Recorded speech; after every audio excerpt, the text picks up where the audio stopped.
আসসালামু আলাইকুম, ফারনাজ ব্লগে সবাইকে স্বাগতম।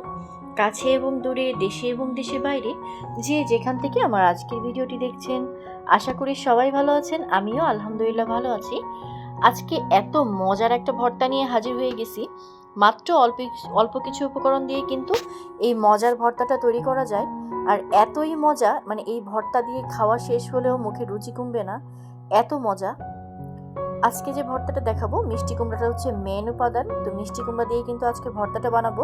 তো তার সাথে মাত্র দু একটা উপকরণ দিলেই কিন্তু ভর্তার স্বাদটা দ্বিগুণ হয়ে যাবে।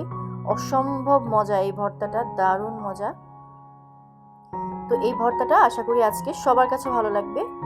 তো ভর্তাটা বানানোর জন্য দেখতেই পাচ্ছেন, আমি কিন্তু অলরেডি মিষ্টি কুমড়া খুব সুন্দর করে ধুয়ে খোসাটা ছিঁড়ে নিচ্ছিলাম, আর এটাকে এখন ছোট ছোট টুকরা করে নিচ্ছি।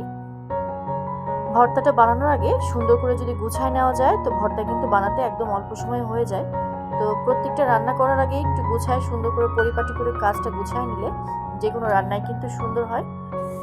ভর্তাটা বানানোর জন্য আমি এখানে মিষ্টি কুমড়াগুলো খুব সুন্দর করে টুকরা করে কেটে নিলাম। তো এখন বাকি প্রসেসে চলে যাব। দেখতে পাচ্ছেন মিষ্টি কুমড়াটা কিন্তু খুবই সুন্দর ছিল। তো জাস্ট আমি ছোট ছোট টুকরা করে কেটে নিছি। আর এখানে বড় সাইজের চিংড়ি মাছ, এখানে 4-5টার মতো চিংড়ি মাছ আছে, ছোট্ট ছোট টুকরা করে কেটে নিচ্ছি। আর একদম ফ্রেশ ধনেপাতা, বিলাতি ধনেপাতা যেটা, তো সেটাও কিন্তু খুব সুন্দর করে ধুয়ে একদম ফ্রেশ করে ধুয়ে নিচ্ছি। আর এখানে আমি কাঁচামরিচ দিব। তো কাঁচামরিচ, শুকনো মরিচ দুটোই কিন্তু আজকে ইউজ করব। তো মরিচগুলোকে মাঝখান থেকে আমি টুকরা করে দিচ্ছি যেন ভাজার সময় ছিটে না যায়। তো একটু কেটে না দিলে কি হয়, খুব মানে ছিটে প্রচুর পরিমাণে, আর তেল ছিটে পুরো চুলাটা নোংরা হয়ে যায়। তো আমি মাঝখান থেকে কেটে দিলাম। তো প্যানে অলরেডি সরিষার তেল দিয়ে দিছি এখানে 1 টেবিল চামচ পরিমাণ। আর তার মধ্যে এখন একটু শুকনো মরিচ ভেজে নিব। তো দেখতেই পাচ্ছেন আমি কিন্তু প্রায় 5-7টার মতো শুকনো মরিচ দিছি।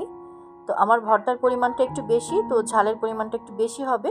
তো সেই অনুযায়ী মরিচগুলো নিছি, আপনারা চাইলে কম বেশি বাড়িয়ে কমিয়ে দিবেন। আর এই মরিচগুলো খুবই ঝাল, তো এই জন্য আমি অল্প পরিমাণ দিলাম। শুকনো মরিচগুলোকে খুব সুন্দর করে লাল লাল করে, বাদামি করে লাল লাল করে ভেজে নিছি। আর এর মধ্যে এখন শুকনো মরিচগুলো তুলে নিয়ে কাঁচামরিচগুলো দিয়ে দিলাম। কাঁচামরিচগুলোকেও আমি খুব সুন্দর করে একটু ভেজে নিব। তো হালকা একটু ভাজা দিয়ে তার মধ্যে আমি 3 কোয়া রসুন দিয়ে দিলাম। রসুনগুলোকে টুকরা করে নিছি, দেশি রসুন। তো এই পর্যায়ে কিন্তু চুলার আঁচটা একদম মিডিয়ামে আছে, মিডিয়ামে রেখে আমি ভাজতেছি সব কিছু। মরিচ আর রসুনটা খুব সুন্দর করে যখন ভাজা হয়ে যাবে, তো মোটা করে যে পেঁয়াজগুলো কেটে রাখছিলাম, তো মোটা পেঁয়াজগুলো দিয়ে দিলাম। এখানে বড় বড় 2-3টার মতো মোটা পেঁয়াজ টুকরা করে কেটে নিছি, তো সেগুলো দিয়ে দিলাম। তো সব কিছু এবার লাল করে খুব সুন্দর করে ভেজে নিব। একটু বাদামি বাদামি লাল লাল করে ভেজে নিতে হবে। ভর্তাটা বানাতে ভাজাভাজিগুলো যদি সুন্দর হয় তাহলে ভর্তার স্বাদ কিন্তু দ্বিগুণ হয়ে যায়। এক একজনের রান্নার ধরন কিন্তু এক এক রকম, একই রকম রান্না কিন্তু অনেকেই করে, তবে কিছু কিছু টিপসের কারণে আর কিছু কিছু নিয়ম যদি ফলো করা যায় তো রান্না কিন্তু দ্বিগুণ মজা হয়। তো এই জন্য মানে ভাজাটা যদি জাল জোর দিয়ে ভাজা হয় তাহলে কিন্তু খেতে ভালো লাগবে না। তো অবশ্যই ভর্তা বানানোর সময় সব কিছু মিডিয়াম আঁচে খুব সুন্দর করে ভেজে নিতে হবে। তো দেখতেই পাচ্ছেন আমার যখন পেঁয়াজ, মরিচ আর রসুনটা খুব সুন্দর করে ভাজা হয়ে গেছে, হালকা ভাজা, তো এই পর্যায়ে কিন্তু আমি একটা সাইড করে রেখে চিংড়ি মাছটা একটু ভেজে নিচ্ছি। চিংড়ি মাছটা একটু হালকা ভাজা দিয়ে নিয়ে তারপর কিন্তু সব কিছুর সাথে মিশায় নিব।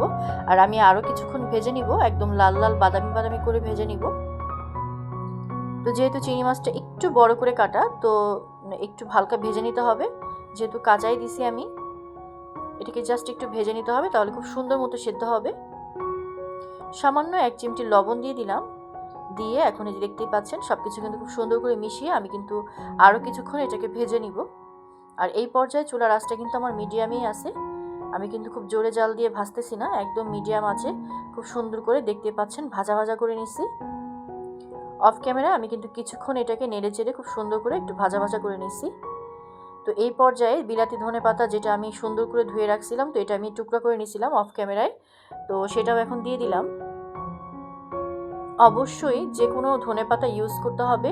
আমি এখানে বিলাতি ধনেপাতা নিছি, আপনারা চাইলে কিন্তু দেশি ধনিয়া পাতাটা ইউজ করতে পারেন। দেখতেই পাচ্ছেন আমি কিন্তু খুব সুন্দর করে নেড়ে চেড়ে এটাকে মিশিয়ে সুন্দর করে ভেজে নিচ্ছি। তো একটু জাস্ট একটু হালকা আরেকটু ভাজা ভাজা করে নিব। কালারটা দেখে বুঝতে পারতেছেন আমি কিভাবে ভেজে নিছি। তো এগুলোকে এখন একটা বাটিতে আমি তুলে নিব।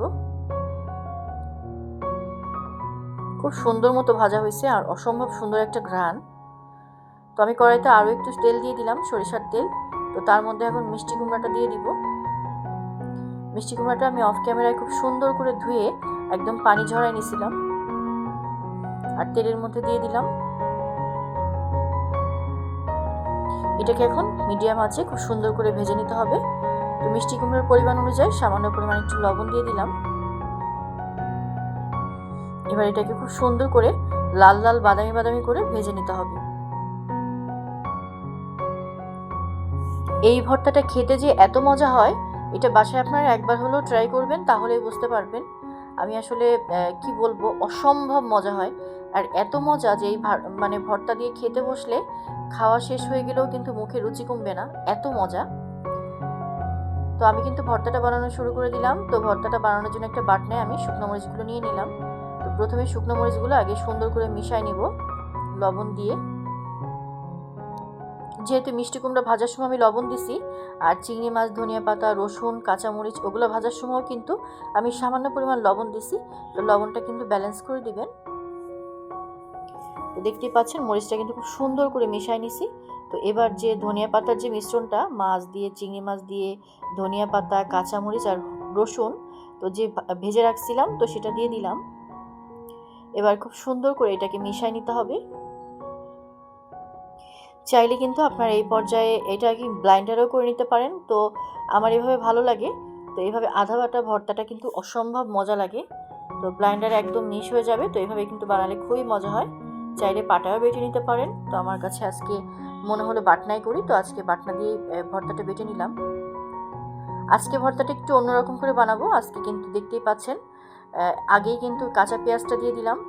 যখন ওই মিশ্রণটা খুব সুন্দর করে মেশানো হয়ে গেছে ধনিয়া পাতার, তো এই পর্যায়ে কিন্তু কাঁচা পেঁয়াজটা আমি জাস্ট একটু মিশাই নিচ্ছি, দেখতেই পাচ্ছেন। চাইলে কিন্তু এই পর্যায়ে ধনিয়া পাতাটা, এই ভর্তাটা খাওয়া যায়, অসম্ভব মজা লাগে। আমি একটু খেয়ে দেখছিলাম, দারুণ মজা হয়েছিল। আর এর সঙ্গে লাস্ট পর্যায়ে যখন আমি মিষ্টি কুমড়াটা মিশাবো, তখন এই ভর্তাটার স্বাদ এতটা দ্বিগুণ হয়ে যায় আর এতটা মজা হয়। আসলে বাসায় একবার হলেও ট্রাই করবেন, তাহলেই বুঝতে পারবেন। আজকের ভর্তাটা অসম্ভব মজা। বাসায় প্লিজ একবার হলেও সবাই ট্রাই করবেন, আর খাওয়ার পরে সবাই আপনার প্রশংসা করবে। তো এই পর্যায়ে কিন্তু এটা খুবই মজা হয়েছিল। আমি একটু খেয়ে দেখছিলাম, আর লবণ টবণ একদম পারফেক্ট আছে। তো দেখতেই পাচ্ছেন আমার কিন্তু খুব সুন্দর করে সব মেশানো হয়ে গেছে। তো একদম লাস্ট পর্যায়ে আমি এখন এটাকে মিষ্টি কুমড়া যে ভেজে রাখছিলাম তো সেগুলো দিয়ে দিলাম। মিষ্টি কুমড়াটা এত সুন্দর করে ভাজা হয়েছে, এটা কিন্তু এবার আমি হাত দিয়েই মাখাই নিব।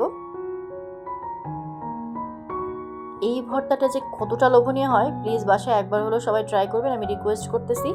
আর সবাই আপনার ফ্যান হয়ে যাবে, যেটা সত্যি কথা, এত মজা হয় এটা। আর এই ভর্তা দিয়ে খেতে বসলে খাওয়া শেষ হয়ে গেলে মুখে রুচি কিন্তু শেষ হবে না, এতই মজা হয় এটা।